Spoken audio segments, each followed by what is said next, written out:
হ্যাঁ কি কাজ? এই দেখো কত থাল বাসন রয়েছে। আমার শরীর ভালো না, তুমি জানো না? আমি তো সকাল থেকে কিছু করি নাই, শুয়েছিলাম আমি। থাল বাসন কটা ধুয়ে দাও। দেখো বন্ধুরা আমাকে কত হেল্প করে, ঘরের সব কাজই করে দেয়, খালি বাথরুম ধোয়া না, অন্য সব কাজ করে দেয়। আমার অনেক হেল্প করে। যেরকম ঘর পুড়ে দেবে, থাল বাসন ধুয়ে দেবে, জামা কাপড় ধুয়ে দেবে। এটা যে ভিডিওতে দেখাচ্ছি না, রিয়েলেও আমাকে করে দেয় এসব কাজ। কিন্তু কোনো লাভ নাই, কোনো নাম হয় না, খালি কাজই করে। নাম হয়, মাঝে মাঝে বন্ধ করে না একটু, কবে কি এখন আমি পারবো না, তার জন্য মাঝে মাঝে আমি রাগ হয়ে যাই।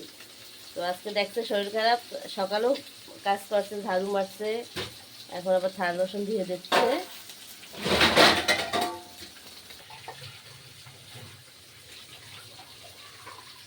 ওরম হবে কি, দাঁড়িয়ে